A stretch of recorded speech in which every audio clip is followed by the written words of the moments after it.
আচ্ছা, আপনারা জানেন যে যে আগস্ট মাস শুরু হয়েছে। আগস্ট মাস বিভিন্ন সময় বিভিন্ন আমরা দেখি যে একটা ঘটনাবহুল মাস।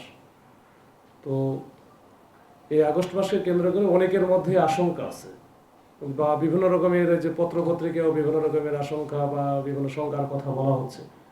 তো আমাদের দিক থেকে আপনারা জানেন আগামীকালকে কিন্তু বেশ কয়েকটা বড় বড় প্রোগ্রাম আছে। কেন্দ্রীয় শহীদ মিনারে এনসিপির প্রোগ্রাম আছে, শাহবাগ মোড়ে ওইখানে ছাত্রদলের প্রোগ্রাম আছে, আবার সৌরভ উদ্যানে একটা বড় প্রোগ্রাম অলরেডি চলছে। এটা 5 তারিখ পর্যন্ত চলবে। এটা বাংলাদেশ ছাত্র শিবিরের একটা প্রোগ্রাম। তো এইটা নিয়ে এমনিতে সবসময় একটা মানে বেশ রাস্তাঘাটে বা মাঠে একটু সরগরম আছে।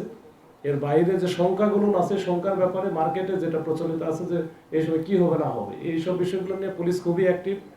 এটা স্যারে আমরা একটু আগে মিটিং করে আসলাম, স্যারও বলে দিল যে এটা এটা বলতো, মানে বলে দাও যে আমাদের প্রত্যেকটা টিম, প্রত্যেকটা থানা, প্রত্যেকটা ইউনিট যেগুলো আছে তারা কাজ করতেছে। এবং আমরা যেটা কাজ করছি যে আবাসিক হোটেল বা কোনো মেস বা যে কোনো অনেক যারা প্রতিত সরকারের সময় যা অনেক নেতা কর্মী বা যারা আছে, যে তাদের হয়তো অনেক ফ্ল্যাট আছে, যারা এক একজনের নামে 5টা 7টা 8টা করে, যেটা তাদেরকে হয়তো বা এখানে রাখার ব্যবস্থা করা হয়। এসব প্রত্যেকটা জায়গায়, ইভেন যে কিছু বস্তি এলাকা আছে বা যেগুলো যেখানে হয়তো বা যে এই ধরনের তৎপরতা চলতে পারে, যেটা নাশকতা, তো এই ধরনের প্রত্যেকটা জায়গায় কিন্তু আমরা কাজ করছি এবং প্রত্যেকটা চিরুনি অভিযান চলতেছে। এই যে আজকেও কিন্তু এটা চলবে, মানে এটা কিন্তু পুরো আগস্ট মাস আমাদের চলবে এরকম। আমরা কিন্তু বিভিন্ন সময়ে যে এটা তো ধরতেইছি, যে যখনই আমরা এরকম যাকে ধরা হচ্ছে সে যদি এনআইডি কার্ড না দেয় বা তার যদি তথ্য গোপন করে, সেক্ষেত্রে কিন্তু আমরা প্রতিদিনই ধরতেছি। এটা শুধু আমাদের ডিভিশন না, প্রত্যেকটা ডিভিশন এটা কাজ করতেছে, যেটা ডিটারেন্স হিসেবে কাজ করে। এখন আমি যদি এখানে কেন আসছি, আমার পরিচয় কি, এটা যদি আমি না দিতে পারি, তার মানে আমার মধ্যে অন্য কোনো সমস্যা আছে। তো সেটা আমরা ওইটার জন্য যেটা আইনগত ব্যবস্থা নেওয়া দরকার সেটা কিন্তু আমরা নিচ্ছি। যে আপাতত কোনো নিরাপত্তার সংখ্যা নেই। 12জনকে গ্রেফতার করা হয়েছিল, তার মধ্যে ছিল 9জন এজাহারনামী আসামি এবং 3জন তদন্তপ্রাপ্ত। এই যে নতুন করে 2জনকে গ্রেফতার করা হলো, এই 2জনও তদন্তে পাওয়া গেছে তাদের সম্পৃক্ততার বিষয়। আমরা সাধারণত যে গ্রেফতারকৃত যারা আছে তাদের যে জবানবন্দি এবং ঘটনাস্থলের সিসিটিভি ফুটেজ বিশ্লেষণ করি, তাদের সম্পৃক্ততা পেয়েছি। প্রাথমিকভাবে আমি যেটা অনুরোধ করব, সম্মানিত নগরবাসী যারা রয়েছেন, আইনশৃঙ্খলা বাহিনীর পরিচয় দিলে আপনারা এরকম কোনো বিষয় যদি আপনাদের সন্দেহের উদ্রেক হয়, আপনারা অবশ্যই 999-এর মাধ্যমে সেটা যাচাই বাছাই করে দেখতে পারবেন, অথবা নিকটবর্তী পুলিশ স্টেশনের যে নাম্বারে যোগাযোগ করে পুলিশকে অবহিত করতে পারেন। সরকার থেকে ইতিমধ্যে নির্দেশনা দেওয়া হয়েছে কোনো গ্রেফতার বা যে কোনো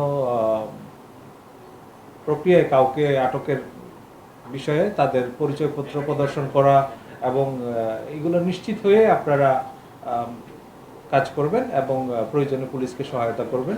আর যদি কোনো ক্ষেত্রেই কোনো রকম সন্দেহের উদ্রেক হয়, সেটা অবশ্যই যাচাই বাছাই করবেন। দেখেন, এগুলো কিছু আপনার বিচ্ছিন্ন ঘটনা, এবং এক্ষেত্রে যারা অপরাধীরা অনেক সময় নানা ধরনের কৌশল অবলম্বন করে। এটা হয়তো সেরকম কিছু অপকৌশল, এগুলোতে বিভ্রান্ত হওয়ার কোনো কারণ নেই।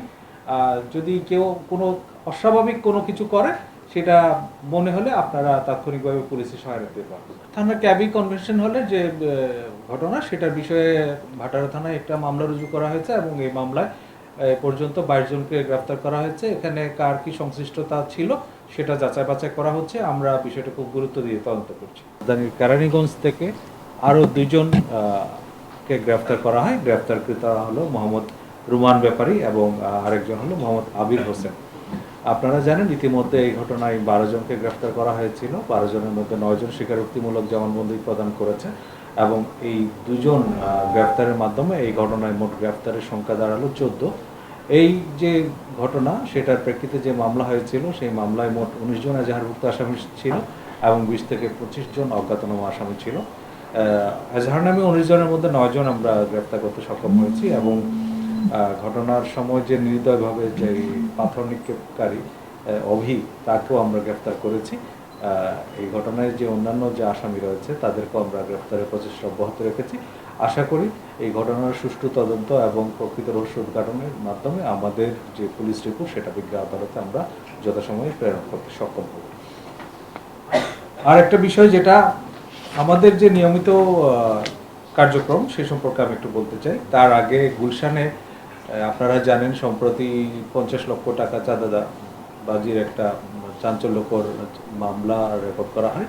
সেই মামলার প্রেক্ষিতে গতকাল যে জাহান আলম অপু নামে একজনকে গ্রেফতার করা হয় এবং তার গ্রেফতারের পরবর্তীতে তার বক্তব্য এবং তার দেখানো মতে তার মোহাম্মদপুরের বাসা থেকে একটি মোটরসাইকেল উদ্ধার করা হয় এবং সেই যে মোটরসাইকেলটি গত 17 জুলাই নতুন কেনা হয়েছে মর্মে সে বলেছে এবং প্রাথমিকভাবে এই মোটরসাইকেল কেনার অর্থের উৎস এবং সব কিছু আমরা খতিয়ে দেখছি এবং এই ঘটনার সাথে জড়িত অন্যান্য যারা রয়েছে তাদেরকেও আইনের আওতায় নিয়ে আসার জন্য চেষ্টা করছি। আর গত 24 ঘন্টায় আমাদের ঢাকা মেট্রোপলিটন পুলিশের 549টি টহল কার্যক্রম চলমান ছিল, তার মধ্যে রাতের বেলা 332টি এবং দিনে 217টি কাজ করেছে এবং গত 24 ঘন্টায় বিভিন্ন অপরাধে জড়িত থাকার অভিযোগে 222 জনকে গ্রেফতার করা হয়। এই একই সময়ে একটি দেশীয় রিভলভার, একটি বিদেশি পিস্তল, একটি ম্যাগাজিন, 4 রাউন্ড গুলি, একটি কাভার্ড ভ্যান, একটি প্রাইভেট কার, একটি মোটরসাইকেল, 21টি মোবাইল ফোন, 10,445 টাকা উদ্ধার করা হয়। এছাড়া 330 পিস ইয়াবা, 8 কেজি 630 গ্রাম গাঁজা এবং 70 বোতল ফেন্সিডিল সহ আরও কিছু দেশীয় মাদকদ্রব্য উদ্ধার করা হয়। ঢাকা মহানগর এলাকায় আইনশৃঙ্খলা পরিস্থিতি স্থিতিশীল রাখার জন্য আমরা যথাসাধ্য চেষ্টা করছি এবং আমাদের যে নিয়মিত কার্যক্রম সেটা আরও বেগবান করা হয়েছে। আশা করি আইনশৃঙ্খলা পরিস্থিতি বর্তমান যে অবস্থা তা আরও উন্নতি হবে। আর একজন প্রশ্ন করেছেন যে ভাটারা থানার যে ঘটনা, গত 8 জুলাই ভাটারা থানার একটা ঘটনাকে কেন্দ্র করে একটি মামলা রুজু হয়েছে। ইতিমধ্যে আপনারা জানেন বসুন্ধরার ক্যাবি কনভেনশন সেন্টারে বিদেশে লোক পাঠানোর নাম করে একটা প্রশিক্ষণ কর্মসূচি আয়োজন করা হয়েছিল। এই প্রশিক্ষণের আড়ালে অন্য কিছু বিষয় ছিল বলে আমাদের কাছে গোয়েন্দা তথ্য পাওয়া যায়। সেই প্রেক্ষিতে এই মামলা ইতিমধ্যে 22 জনকে গ্রেফতার করা হয়েছে এবং তাদেরকে আদালতে প্রেরণ করা হয়েছে। এই ঘটনার সাথে জড়িত অন্যান্য যারা রয়েছে এবং এই ঘটনার আসলে প্রকৃত অন্য আরও কী কারণ রয়েছে সেগুলো খতিয়ে দেখতে আমরা এখন কাজ করছি। ধন্যবাদ সবাই।